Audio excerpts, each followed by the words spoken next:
चलिए खबरों की शुरुआत सबसे पहले एक बड़ी खबर के साथ करते हैं और ये खबर मिल रही है मध्य प्रदेश के सियासी गलियारे से। बीजेपी प्रदेश अध्यक्ष चुनाव को लेकर गफलत हुई है।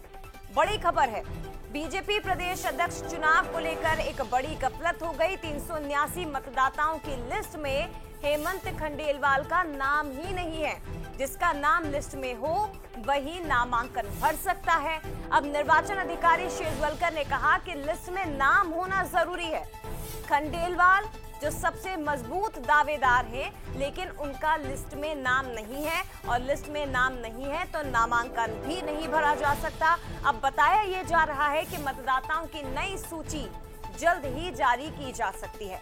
नई लिस्ट में कुछ नए नाम जोड़े जा सकते हैं और उसमें हेमंत खंडेलवाल का नाम हो सकता है, क्योंकि प्रदेश अध्यक्ष की रेस में उनका नाम सबसे आगे बताया जा रहा है। तो बड़ी खबर है, इस वक्त की सूची को लेकर एक बड़ी गफलत हुई है। जिसका नाम सूची में हो वही नामांकन भर सकता है और हेमंत खंडेलवाल का नाम सूची में नहीं है 379 मतदाताओं की सूची में।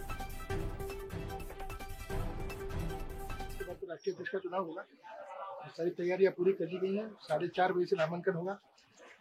जो मतदाता सूची कहें या जो निर्वाचक मंडल कहें, उसकी सूची कल प्रकाशित हो गई है। 379 वोटर हैं और ये अध्यक्ष और राष्ट्रीय परिषद के सदस्य के चुनाव के लिए। सर, जो 379 वोटर है आपके, क्या उनमें से ही प्रदेश अध्यक्ष होगा या अलग से भी हो सकता है? अब प्रदेश तो कोई भी फॉर्म भर सकता है, कोई भी उम्मीदवार हो सकता है। उम्मीदवार होने के लिए वोट होना जरूरी है, वो तो हो गया। सवाल है कि 379 जो वोटर हैं, क्या उन्हीं में से कोई फॉर्म भर सकता है या कोई बाहर से आके? नहीं, उन्हीं में से भर सकता है। तो वोटर तो होना पड़ेगा ना, वोटर होना जरूरी है फॉर्म भरने का। तो लिस्ट में नाम होना जरूरी है। क्या नई लिस्ट आएगी, ये समझने की कोशिश करते हैं। हमारे साथ एग्जीक्यूटिव एडिटर मनोज सैनी जी इस वक्त लाइव जुड़ गए हैं। मनोज जी, गफलत कैसे हुई और ये भी जरा समझाइएगा कि नई लिस्ट में नाम जोड़ने की बात हो रही है, कुछ नए नाम जुड़े जा सकते हैं, ये सूची कब तक आएगी, क्योंकि आज तो नामांकन भरना है। देखिए, 4 बजे नामांकन भरा जाना है और जिन नामों की चर्चा है उसमें सबसे ऊपर नाम रेस में जिसे कहा जाता, बल्कि मैं तो अभी भी कहूंगा कि सिर्फ नाम तय है, ऐलान बाकी है, हेमंत खंडेलवाल का।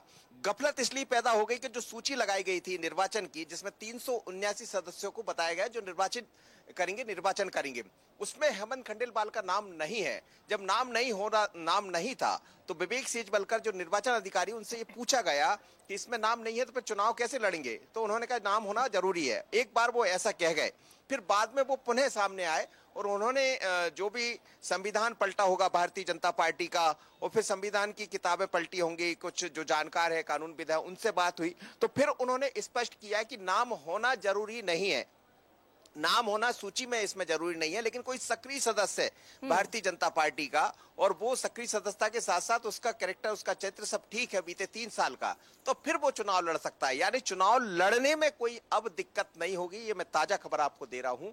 अभी मेरी सेजवलकर से बात हुई, उन्होंने बहुत स्पष्ट कर दिया है कि जो सक्रिय सदस्य है वो चुनाव लड़ सकता है। लेकिन गफलत इसलिए पैदा हो गई, चलिए मैं आपको वो सूची भी दिखाने का प्रयास करता हूँ, आप समझिएगा, मैं को भी समझाता हूँ कि आखिर ये गफलत हुई कैसे। आज देखिए, आज तस्वीरें हैं, धर्मेंद्र प्रधान की फोटो यहाँ लग चुकी है, यानी धर्मेंद्र प्रधान चुनाव प्रभारी यहाँ पहुंच रहे, संगठन पर्व यहाँ चल रहा है। लेकिन आप देखिए काफी गहमा गहमी है इस समय भारतीय जनता पार्टी के दफ्तर में। काफी लोग जिनको वोट करना है वो यहाँ पहुंच गए, और वो सूची भी मैं दिखाता हूँ कि आखिर ये सब क्यों ऐसी स्थितियां निर्मित हुई। ये देखिएगा, ये पूरी सूची है। ये इस सूची को जब आप देखेंगे, ये 379, ये देखिएगा 379 लोगों की, 379 इसमें नाम है, 379 लोगों की ये सूची है। और इस सूची में कहीं भी जब आप देखेंगे ऊपर से लेकर नीचे तक मतदाता सूची में, तो यहाँ इस सूची में नाम हेमंत खंडेलवाल जी का नहीं है। इसी बात को लेकर जब उनसे सवाल किया गया था विवेक सेजवलकर से, तो उन्होंने कहा नाम सूची में होना जरूरी है, और इसी बात को लेकर गफलत पैदा हुई।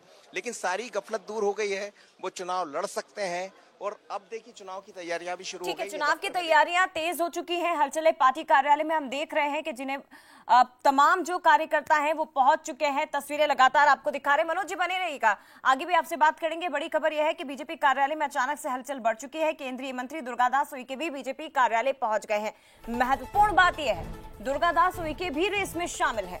दुर्गादास उइके के प्रदेश अध्यक्ष बनने की अटकलें तेज हैं। संगठन तय करेगा, वही अध्यक्ष बनेगा, ये दुर्गादास उइके कह रहे हैं। लेकिन प्रदेश अध्यक्ष चुनाव के बाद ही साफ होगा नया अध्यक्ष कौन। दुर्गादास उइके बीजेपी कार्यालय पहुंचे, क्या उन्होंने कहा है वो भी आप सुनिए। नाम से क्या है, संगठन हमारा शीर्ष नेतृत्व का है, वो भी करेंगे, वो उनका पूरा कुछ नहीं। संगठन तय करेगा तो लड़ेंगे। संगठन का ही है, संगठन सर्वोपरि है। नहीं, ऐसा कुछ नहीं है, तो ये लगता है कि ऐसा कुछ नहीं। तो बैतूल से दूसरी बार के सांसद दुर्गादास उइके केंद्रीय राज्य मंत्री, आदिवासी वर्ग के नेताओं में प्रमुखता के साथ इनका नाम लिया जाता है और इनका नाम अब चल रहा है प्रदेश अध्यक्ष की रेस में भी। सीधे रुख करते मनोज जी हमारे साथ जुड़े हुए हैं।